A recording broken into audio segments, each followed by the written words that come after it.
De manera que hoy vamos a impartir la enseñanza número 7 de esta serie. Y el domingo pasado, para que los que no pudieron venir el domingo pasado o no han visto por las redes la enseñanza del domingo pasado, el domingo pasado básicamente estuvimos explicando lo que el apóstol Pablo nos enseña en Romanos capítulo 7. Y estuvimos haciendo énfasis en Romanos capítulo 7, versículo 6, donde nos habla acerca de dos regímenes.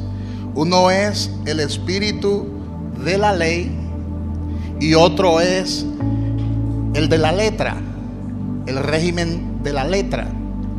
Y estuvimos haciendo énfasis en Romanos capítulo 7, versículo 6, donde dice: pero ahora estamos libres de la ley por haber muerto para aquella en que estábamos sujetos, de modo que sirvamos bajo el régimen nuevo del espíritu y no bajo el régimen viejo de la letra.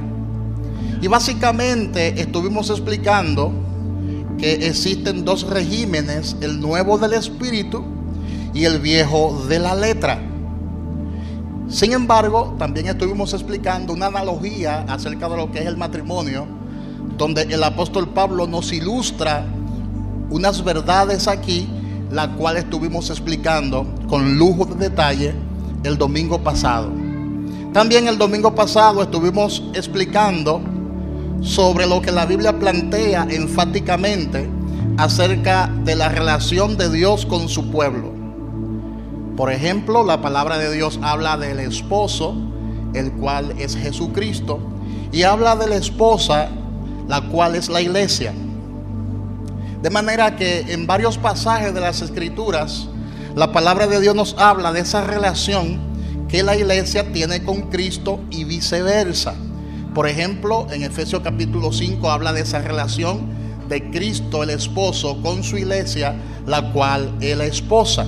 Y esta misma relación la podemos observar en Apocalipsis, en el libro de Apocalipsis. Y en el Antiguo Testamento también podemos observar la relación que Jehová, el Dios de Israel, Jehová como esposo, tuvo con su pueblo Israel. Todas esas comparaciones de amor lo estuvimos viendo en la enseñanza anterior.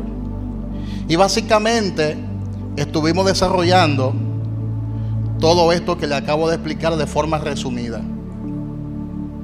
De manera que ya no estamos sujetos a la ley. Dígale al que está a su lado: ya no estamos sujetos a ese antiguo marido conocido como la ley, sino que ahora estamos sujetos a nuestro nuevo esposo, el cual es Jesucristo, y se conoce esta temporada como la temporada de la gracia. Así que dígale al que está a su lado: su gracia me ha justificado. Díselo al que está a su lado: su gracia me ha salvado. Bendita gracia, la gracia de Dios, porque ningún ser humano era capaz de guardar la ley. Ningún ser humano fue capaz de cumplir la ley, porque para cumplir la ley había que ser perfecto como Dios, porque la ley habla de la perfección de Dios. No es que la ley es mala, no es que la ley es una maldición, sino que la ley se convertía para el ser humano en una maldición, porque el ser humano no era capaz de guardar la ley. Y la misma palabra afirma que el que no guarda la ley cae bajo maldición. Por eso Jesús fue el único que pudo cumplir la ley. Jesucristo, el Hijo del Dios viviente, fue tentado en todo, pero no hubo en él pecado. Fue tentado en todo, pero no desobedeció al Padre. ¿Y sabe qué hizo él? Ocupó nuestro lugar para otorgarnos justificación. Siendo justo, se convirtió en el injusto, para que hoy usted y yo estemos justificados por la fe en Cristo Jesús. Por eso yo enseño que ningún esfuerzo personal, dígale al que está a su lado, ningún esfuerzo personal te puede garantizar la salvación. Fue lo que Pablo enseñó. Esto no es por obra para que nadie se gloríe. Esto es un regalo de Dios. Amén. Qué bendición es nacer de nuevo. Qué bendición es nacer del agua y del Espíritu. Qué bendición es que estas cosas se nos hayan revelado a nosotros. Por eso la palabra dice, continuando con esta serie, en Mateo capítulo 11, abra su Biblia, en Mateo 11, 25, la palabra dice de la siguiente manera: en aquel tiempo, respondiendo Jesús dijo: te alabo, Padre, Señor del cielo y de la tierra, porque escondiste estas cosas de los sabios y de los entendidos y las revelaste a los niños. Sí, Padre, porque a ti te agradó.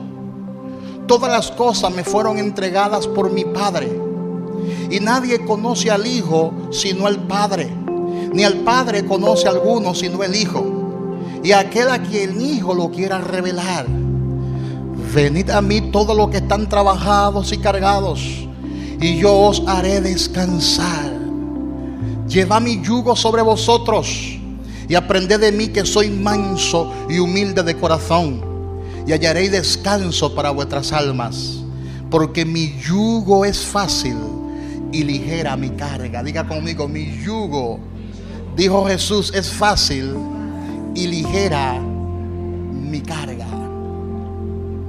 De manera que en la enseñanza pasada estuvimos hablando acerca del espíritu de la ley versus las letras de la ley.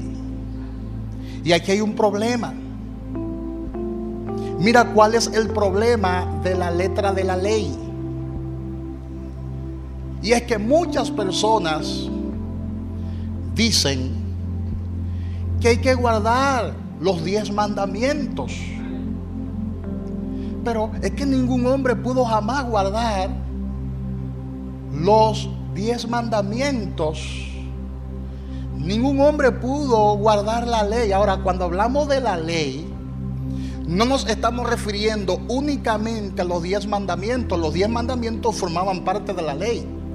Cuando hablamos de la ley, estamos hablando de todas esas leyes que aparecen en el Pentateuco, que fueron los 5 libros que escribió Moisés.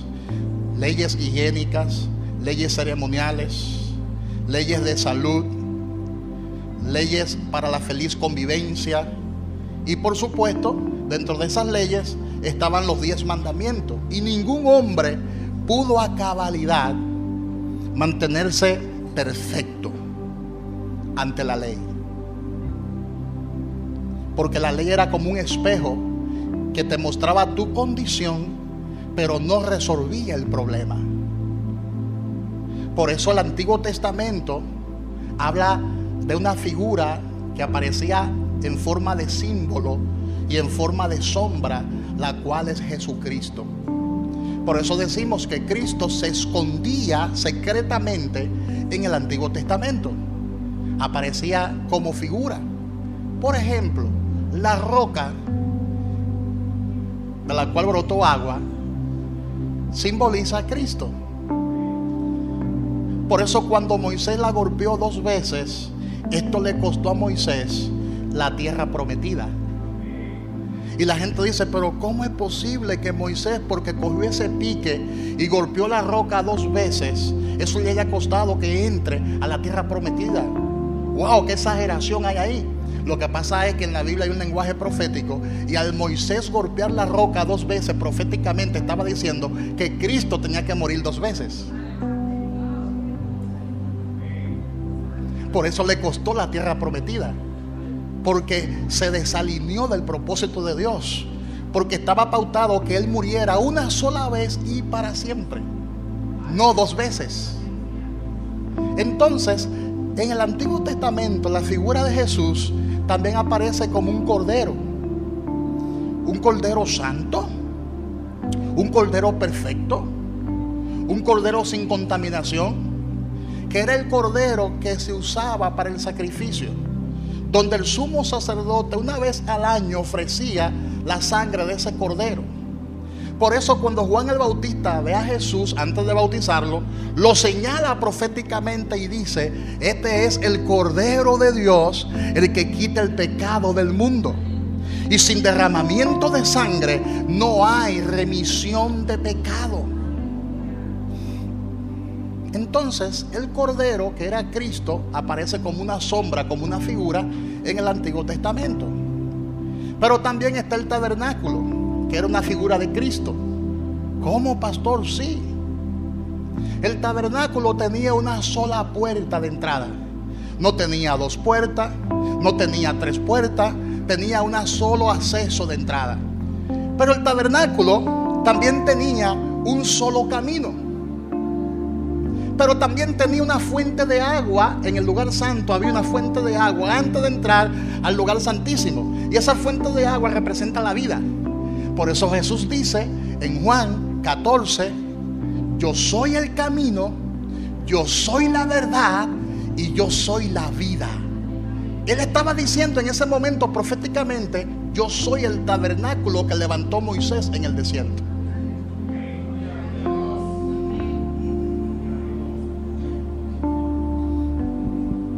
Por eso Él dice: te alabo, Padre, Señor del cielo y de la tierra, porque escondiste, estas cosas de los sabios y de los entendidos y se las revelaste a los niños. ¿Cuáles cosas el Señor escondió? ¿Cuáles son esas cosas? Lo que le estoy explicando. Él era la roca, Él era el tabernáculo, Él era el sacrificio, era el Cordero de Dios, pero también Él era el arca de la alianza. Como pastor, sí, el arca de la alianza era un utensilio que estaba ubicado en el lugar santísimo. Y este utensilio estaba hecho de madera de acacia, pero estaba revestido de oro. Y esto habla de la dos naturaleza que tenía Jesús, porque la madera simboliza, en el lenguaje, ¿verdad?, simbólico, la humanidad. Y Jesús era 100% hombre, 100% humano. Y el oro representa la divinidad, y Jesús era 100% Dios. De manera que las dos naturalezas se manifestaron en Él, siendo 100% hombre y a la misma vez siendo 100% Dios. De manera que Jesús también es el arca de la alianza.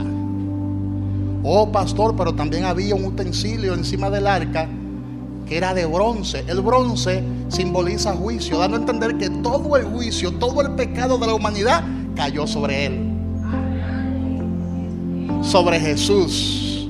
Por eso era necesario que el sumo sacerdote, por lo menos una vez al año, agarrara al cordero inmolado, un cordero santo, sin contaminación, separado para eso, y con la sangre de ese cordero lo derramara. ¿Dónde? Exactamente donde estaba el arca de la alianza. Y la presencia de Jehová, la Shekinah de Jehová, descendía y lamía la sangre que se encontraba en el arca del pacto, consumía la sangre que se encontraba en el lugar santísimo, en el arca del pacto.